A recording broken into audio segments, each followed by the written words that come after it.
Hi, George. Hi, George. Hi, George. What's on the bottom of the step? Sorry, Kenny. Brilliant. Kenny. Kenny, George. And guys, can you look to the light, please? Kenny. How are you guys? Kenny, this side for us. George. How are you? George, look around here, please. Brilliant. You both look at me, please. It's nice and tight together. That's brilliant. Guys, could you show me this right? George, you know. And Kenny, right in the middle. Kenny.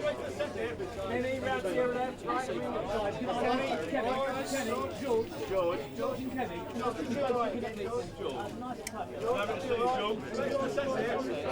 guys, just the last couple of this end, right here. Here we go. Right down the middle. Thank you. Lovely. Thanks a lot. George on your own. George on your own.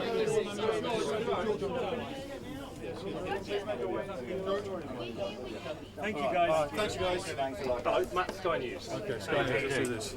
How you doing? How's it going? Very well, thank you. I've just watched it, the documentary. Oh, I didn't realise you got to see it already. I got to see. What surprised me was the amount of people in there that you kind of left in who kind of have a little bit of a go. Slagged me off. Was that important to leave them in?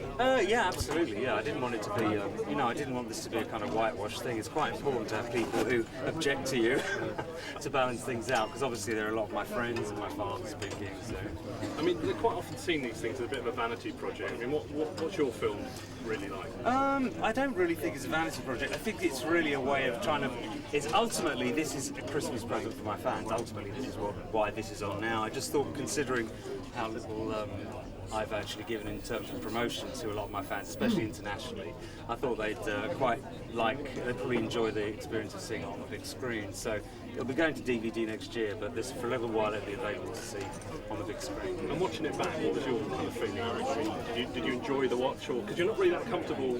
No, I'm not. I mean, it's very difficult watching yourself that huge on screen. I've only done it once. I did it at the Berlin Film Festival, and it's a bit of a nightmare seeing yourself 50 foot tall. But yeah, I'm very proud of it. Very proud of it. I'm very proud of it because Andrew's in it, and so I think people can really see how strong our relationship still is. I'm very proud of it. My dad's in it, my best friend. So it's really a lot more.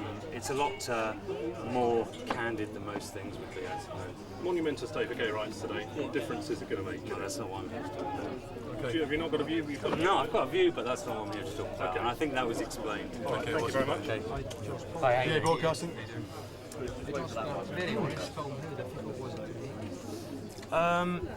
Well, it was difficult watching some of it back because obviously some of the memories are very, very painful. So while we were in the process of making the film, I was quite a nightmare to live with for a while because there was a lot of old stuff stirred up. But in the end, I think it was very cathartic. I've had an incredibly up and down kind of life, incredibly good fortune, and then some pretty bad luck. So yeah, I think it makes an interesting ride, really.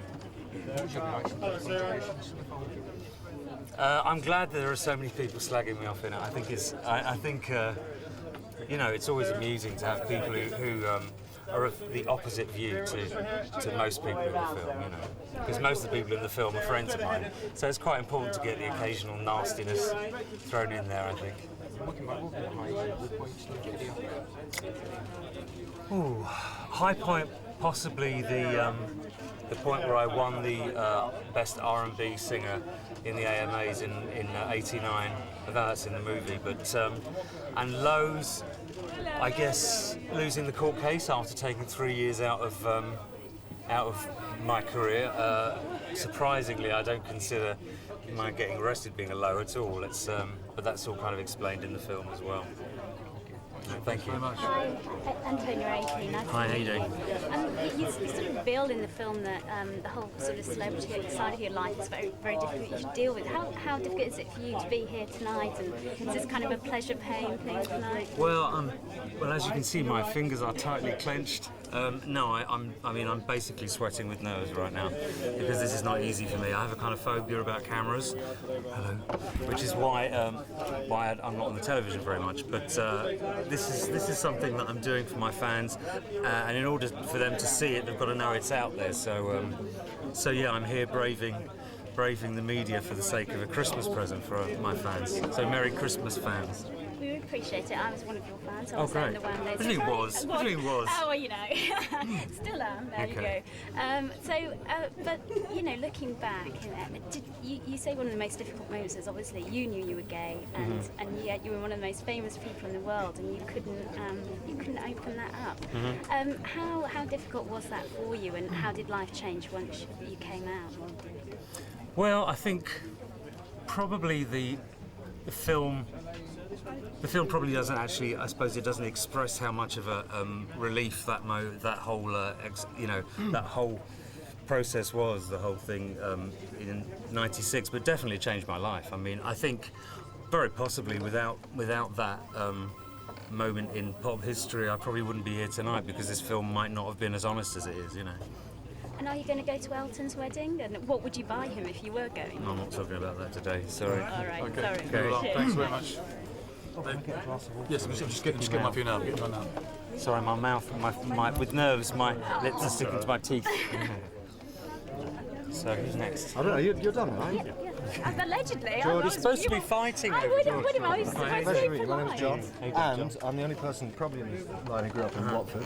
Oh, really? So absolutely, I know many of your former schoolmates from Bushy Meads. Oh, really? Yeah, indeed. Like who? So, Like who? I forget his name. I used to work in Clements in Watford with him. He used to tell me stories about how you and Andrew used to muck around on the piano at the school. But anyway, that's beside the point. But what I really would like to ask you, Jenny, I understand in the movie you explore some of your childhood thoughts. Tell us about growing up in Watford. Where did your musical influences come from? Well, all my musical influences really came from the radio. I was obsessive about the radio from about the age of 7. And really that was it. I mean, today my life is still radio. You know, ultimately I would love it if that's all the media entailed, but it doesn't, you know. The film takes people through a life that I haven't really talked about, I suppose. And I suppose actually it's more about what happened to me than it is about the music. But I think people probably know my influences are kind of pop and R&B. You know, I don't really remember where it started, but. And what was it like growing up in Bushy with Andrew as your sidekick? Well, and growing up with Andrew, I'm so thrilled that he's all over the movie, because I would have hated people to think that, you know, somehow he was just part of my past, you know. In fact, he's staying at my house tomorrow night, so, but he couldn't be here tonight, unfortunately. But yeah, I think Andrew changed my life very, very positively. Thank you. Excuse me. I think Andrew was such a major influence in my life. I'm just really glad the film kind of honours him a bit and talks about what his role was. You know? I also noticed from your bio you spent some time in Peckham. You've got this image of you sort of in a bed sitting listening to Aretha Franklin. So talk us through that. Well, Andrew and I wrote Club Tropicana in a basement in Peckham. And the whole idea was that it was a bit, you know, the idea of it was that it was talking about this whole thing in London, people pretending they lived in Hawaii, you know, early 80s fashion. And Andrew and I wrote this song that was supposed to be a parody of all of that. But it's quite funny because it was a really dank bedroom flat, basement flat in Peckham. So that's, when you think about Club Tropicana, think of Peckham. They've called this movie a confessional. I mean, why this impetus to confess? Elton did it in Tantrums and Tiaras to let people see the real you, warts and all. Why? Oh, I don't know if it's I don't think it's as revealing as Elton's Tantrums and Tiaras, but it's basically. I think it's just trying to make up for the lack of information for fans that fans have had, and I think it kind of, the film shows the ups and downs and basically explains why my career has been such a stop-start process, you know. And I hope that really there aren't that many more questions that a real fan would need to ask having seen the movie, you know. You're being ushered on. Bill here is desperate for an My autograph. sister. To Nedis. Honestly, she said to me Nedis? that, yeah, to Nedis, N-E-R-Y-S. Yeah, the first celebrity I with ever met. love. Ever met was Neris Hughes. You know Neris? Oh yeah. She was my first ever celebrity. Well, my sister made me swear that have I met you. It's a bit of a dodgy autograph, I'm afraid. Oh, that's fine, mate. Okay. You're a star. Thank Here you. you go. Thanks a lot. Thanks very much. Nice to meet you. See you down Vicarage Road. GMTV. Take care. Hi, how you doing? How you doing? Yeah, very good. Very good. First person to recognise me. So, I mean, you're a very private person. So, how did this documentary come about, and how did they sort of get you to agree to do it? Well, I think the reason actually this seemed like the right time, one of the principal reasons was because Andrew was prepared to talk on camera, which he hasn't been prepared to do for the best part of 20 years. And he called me up and said he would be in it. And by some strange coincidence, my father had been interviewed without my knowledge, which I wasn't happy about actually. But one way or another, I realised that there was the potential to make a really in-depth, documentary about the timeline of my career, really. And I feel like because I'm making this film is basically a Christmas present for my fans. You know, it's not part of a promotional campaign. There's no album, nothing, and it's a Christmas present for them. And as I feel like if someone's paid £7 or £8 to go and see a film about me, then I'm already fine.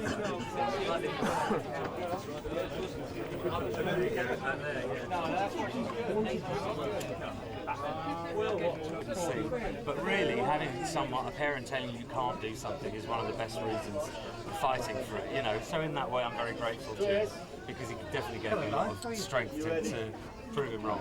Now, also, I was wondering, is Kenny considering being Michael Bublé impersonator? Would he do that maybe on a few? Well, you know, I kind of thought that Kenny looked like Michael Bublé, and then I saw Michael Bublé on the telly, and I thought, no, Kenny's much better. So you know, I don't think so. Kenny's not going into modelling. He could, but he's not. Now, one last question. You just heard.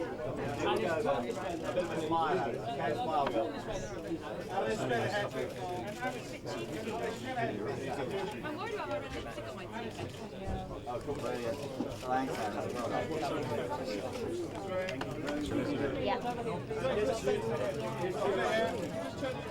Right in the middle over here. I'm sorry, did you iPad such an awful. You wouldn't mind waiting and then we'll go over. I'll let you. Get round here, Simon. On the head, mate. Simon in the middle, eyes in the middle. Simon. You know those two blokes. How are you?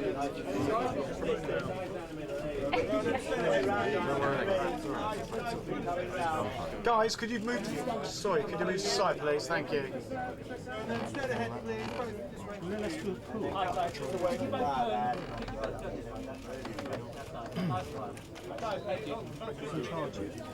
That guy on the understated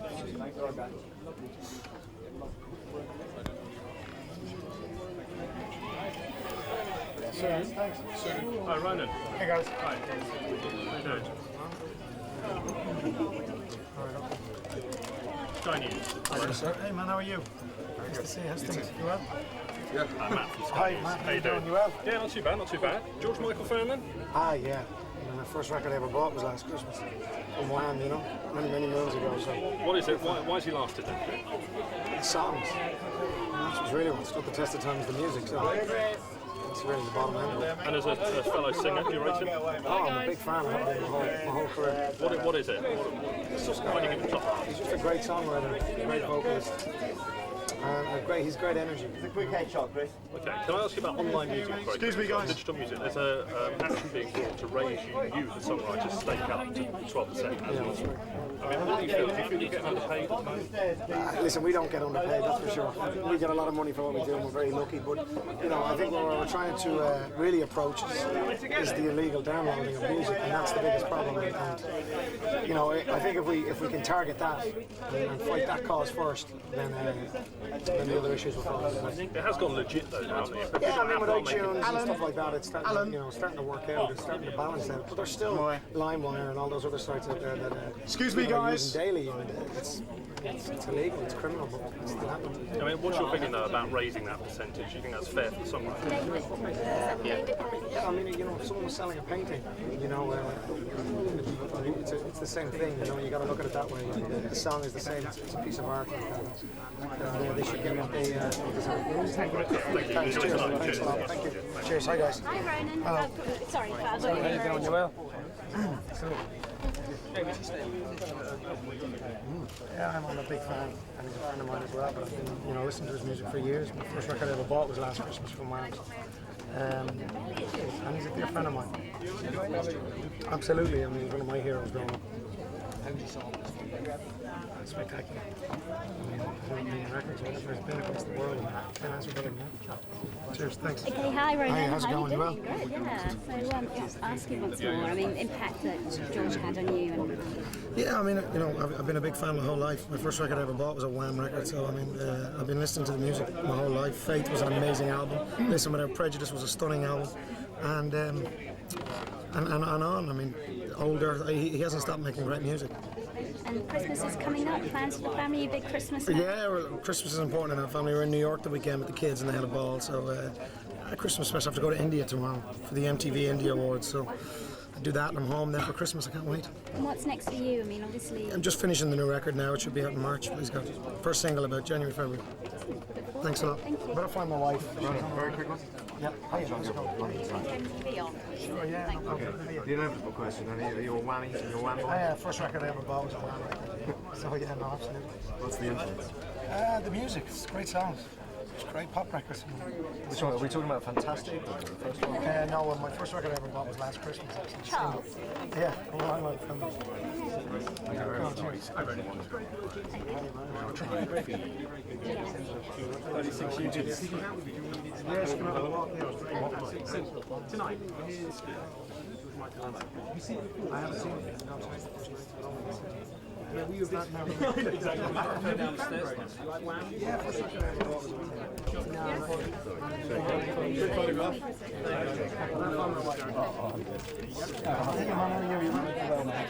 Excuse me, security, can I? Yeah.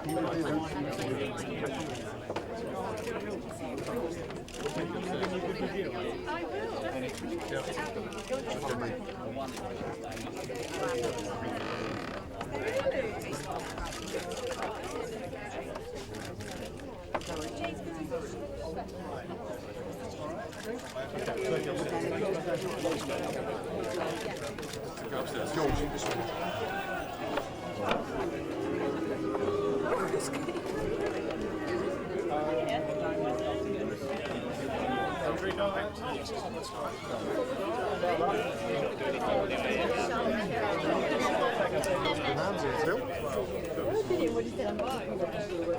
I got that as well, but then I said, isn't it